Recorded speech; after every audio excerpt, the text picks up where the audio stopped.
Welcome to the scripted lore section of this week's episode, and this week we are going to talk about the Messer era. It's almost 250-year time span in which basically one family ruled the whole universe, the whole known universe to man. The Messer era started in 2546 and ended at roughly 2792, so yeah, almost 250 years. The first Messer to rise to power was Messer, who was like a decorated war veteran in the Tevaran Wars, and he used that to his advantage and to gain more and more power and influence. And using the Xian and as a current threat to humanity, he managed to rise to prime minister and later on become imperator. Like it's basically lots of propaganda, and there's conspiracy theories that he had something to do with terror attacks that further spawned reactions inside the government that further stabilized him in power. And yeah, it's very much kind of to me. It's like how do in Hollywood, all the movies, everything I've seen, that there seems to be just one way to rise to power as a dictator in our lore as human beings, and that's to generate an external enemy, put fear into people, and then make people believe that you can run things and keep them safe from the evil outside world. And that's been done thousands and hundreds and thousands of times in our history, and it's going to be done in our future by Ivar Messer as well. So he invented the... So remember we spoke about this before. You had the UPE on one hand, and you've got what the UEE is today on the other hand. And the UPE was our humble beginnings of spacefaring people, and it was, if you like, a lot more democratic, and a lot of different nations having a lot of different opinions, and it became kind of inefficient because there wasn't a centralized decision making and all that sort of stuff. And then Ivar Messer came about and centralized everything into a single power unit. So he invented, first of all, the position of prime citizen was what he convinced everyone to create, this position called prime citizen, which then became the imperator. The Star Wars the same, right? The Emperor is like, the clones are attacking. I'm sorry, the drones are attacking us. State of emergency. I'm running things now. Make me the boss. Give people the option to vote you in, because that's what happened here too. He had people voting him in. It's not like he wasn't elected into the position, but once in the position, he did the same as the Emperor did, and made sure he kept that position and made it hereditary for his offspring. I damn sure did, man. I mean, when you take a democratic system and you turn it into your own personal playground, and then you just hand that shit over to your family successively, it's a real issue for me, because I don't necessarily support democracy as an idea. Democracy is probably one of the most dangerous political systems that we could have, especially when you give the masses that is undereducated, misformed. It leads to a dramatic circumstance that can cause a lot of issues in and of itself, that could be tyranny of the masses. But like you said, Moss, we typically in human culture have a situation where a dictator rises, or you could have a democratic government that seizes rights from humans in its collective like America did in 2001 with the Patriot Act. They completely made all of us fucking terrorists at that point. Um, Now, as far as that's concerned, Ivor got voted in, elected during an emergency in 2546. So they created that external threat. Everybody's like, "Oh yeah, let's do it. We want to shift to this." And then from there on, it just went into a rapid system of absolute tyrannical government to where they did do a hell of a lot of expansion for the human species throughout the verse during that period of time. But that's the issue, because what happens over a long period of time is anti-Messer sentiment began to develop there. And halfway through that dynasty, around 2701, you're looking about at a situation that happened where there was a Messer dynasty dispute where Ileana, the niece of Astrid, and her was it her cousin Samuel. Yeah, They were yeah, that was fighting basically over the same vying thing. for the position, and then um, Samuel became the uncontested imperator in 2701. We're talking about a situation where 10 different messers ruled. There was technically 11, but one of the individuals was actually given it posthumously, so it was more or less well, a token at that point.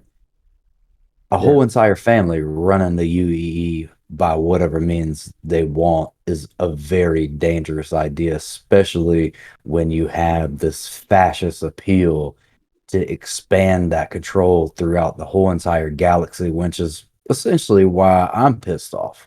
And the UEE is continues today to be judged by that Messer era while it's moving towards a more democratic system. I think where it already is, it needs to go to fuck back. Yeah, it's kind of rebalanced itself a little bit, which we spoke about. How the years kind of gone back to the center a little bit, but yeah, it's getting there. I mean, the last Messer in power was Linton Messer the 11th, and his reign ended in 2792, which basically happened through a revolution, if you want. yeah, that Yeah, was the 180 anti-Messer years move. ago, roughly game time. The Yeah, anti-Messer era.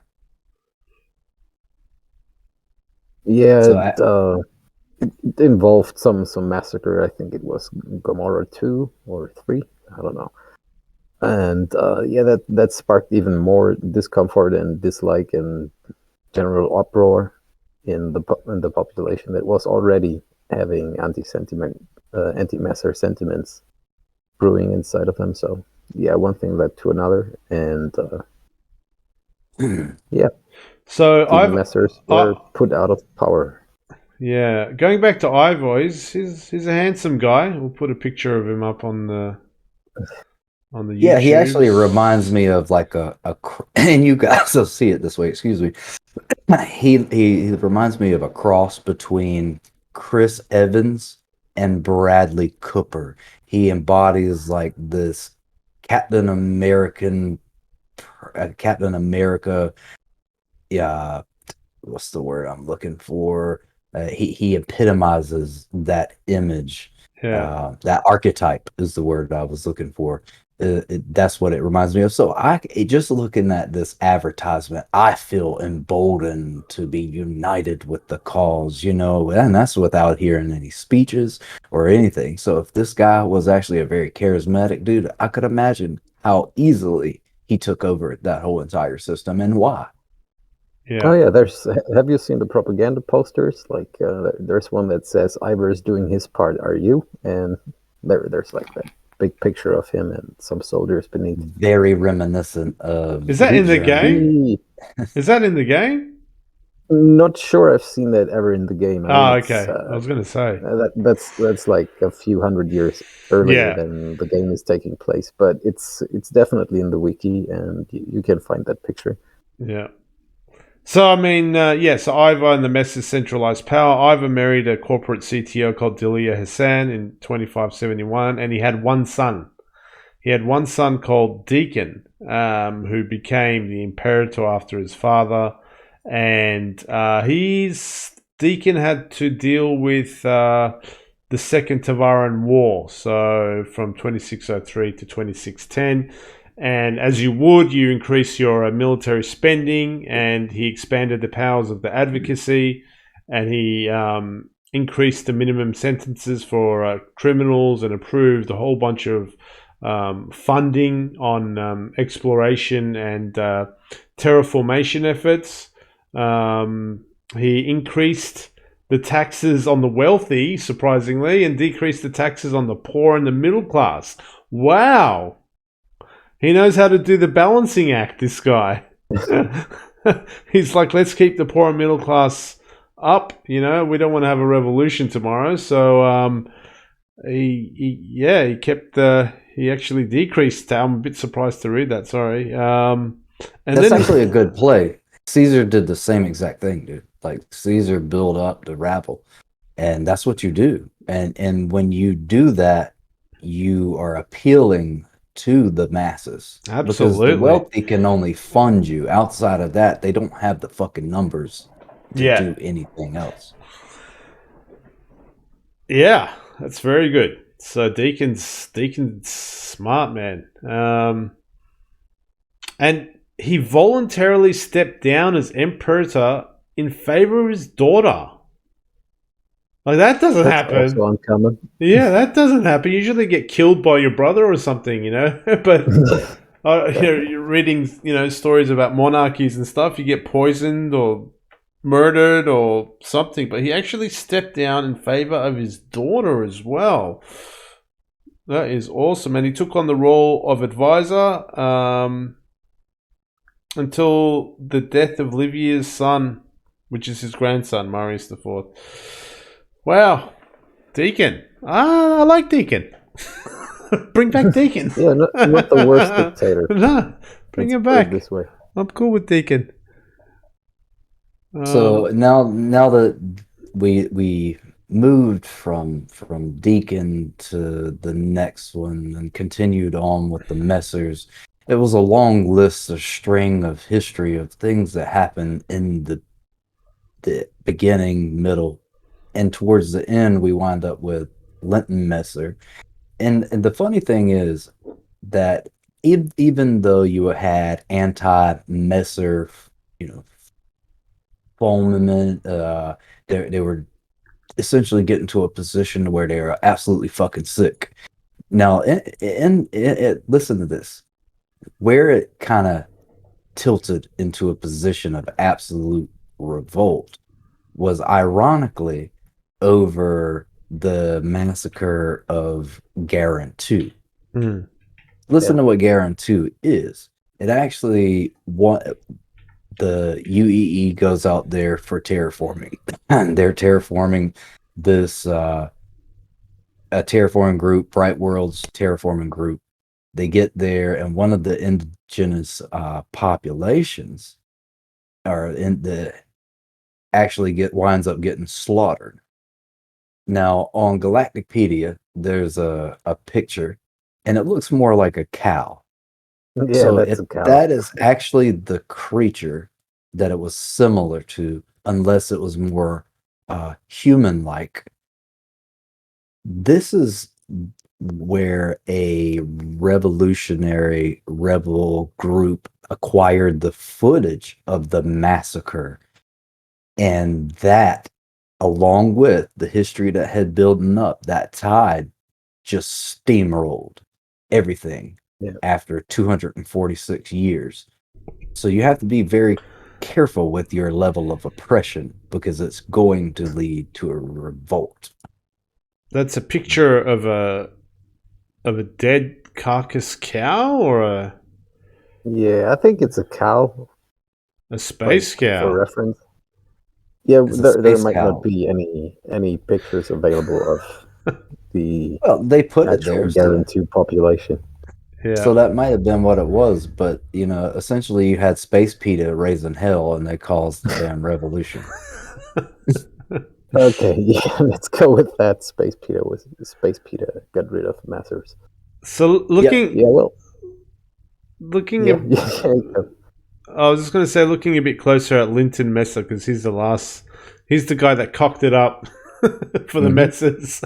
So he actually he uh, he assumed control after he seized power from his father, and he sold the You went through this, didn't you? The terraforming rights of Garen to a private company with the connections to his family. So, knowing that the planet was inhabited by sentient beings, and there, my friend, was the first domino that led to yeah. the revolution happening.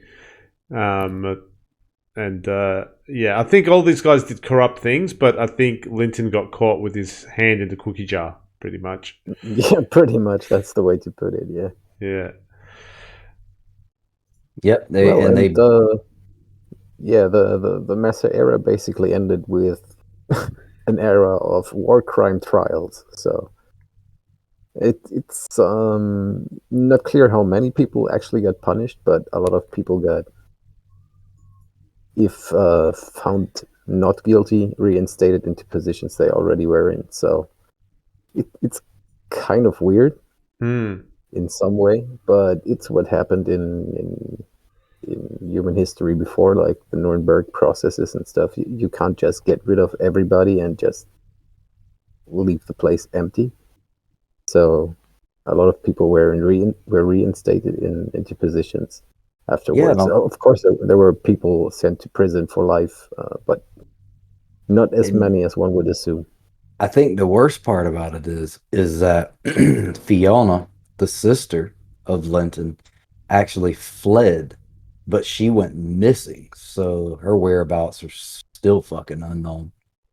Oh yeah, So there's she's lots of probably in the conspiracy. sex trafficking in space, maybe on Pyro or something. Maybe. I think she's Or dead by now. I would love it if, like, somewhere in Squadron 42, when that game finally comes out, there's like at the end of Squadron 42 1 or something like that, there's I don't know, a Fiona Messer So, so leading an underground movement or something. But Squadron 42 is before PU, isn't it? It's like a prequel. Is that right? Or Yeah, I think it's before that. Yeah, okay. not sure on that one though, so don't quote me. But Yamik, so yeah, what's your thoughts? Oh boy, the lore. Where to begin? No, right. So generally speaking, for a a thing, a project that still has not come out in any form or fashion, if you will. Either one of the examples, Squadron 42 being the more likely thing to come out eventually before Star Citizen. Um, it's it's boring. Hmm. Generally speaking, when it comes to sci-fi writing overall, it's a lot of convoluted stuff that often writers don't particularly think too hard about. They just need, you usually have this awesome set piece that a writer or let's say a creative head decides, and basically whatever extra writing is being put in place is done either in a rush job or usually in a very sort of bored and careless way. Star Wars supplementary books. Sorry, Bless I you. had something in my throat there. Yeah. Yeah, and I basically view the same sort of lore of it the same way. The big question will be basically what are the main um, lore beats for Squadron 42, since that will have the more leading. Role when it comes to Star Citizen's lore or its Yeah. universe, blah blah blah. So everything else when it comes to its history, yeah, it's just somebody sitting down for an evening or launch break and pumping out a script. That's how I view most of it, frankly speaking. But there you go. That's there you go. Yeah, I mean, I've said it before. I tend to agree. Like a lot of people I've met are like, "Wow, the lore is fantastic in Star Citizen," and I'm like, you go in Galacticpedia and there's a paragraph or two about a topic, so it's not like there's. And I know I've got Jump Point. I do read Jump Point, and there has been some stories told that are semi-interesting. They're not the best novels I've ever read, but they're okay. But the big ticket stuff, I thought, and I've said this on this podcast, is slightly on the kind of typical story side of things. Like, there's nothing that's super fascinating to me. The only thing that's fascinating to me when this game's finished is the story of the Tavaran, who are like this conquered race that live amongst us humans. And I could see, rich characters coming from them. Some of them want to betray humans. Some of them are okay with humans. Some of them want to escape. Some of them want to rebel and all that sort of stuff. But I am with you, Yami. I'm not. I don't sit here and go, "Wow, this lore is the best shit I've ever had." It's not. But yeah, the best shit we've ever had when it came to a lure subject, and I think this is pretty much unanimous, was Jumptown. So Jumptown was an actual player created event, and the more this game develops and when server meshing comes in, we should see a substantial influence in the way of lure via reality as far as what the players are doing in the game. And that's what interests me the most about the longevity of this project. You just want your own picture in Galacticpedia. Delta. Delta X85. Yeah. Anti-UE sentiment. Killed in 2947, fighting off a horde of UEE. Respawned as a clone. Respawned in Hurston without his stuff. Stuck in the elevator. His son was born, but his son was born and died in an elevator 5 minutes later. Oh no! Oh, that's great.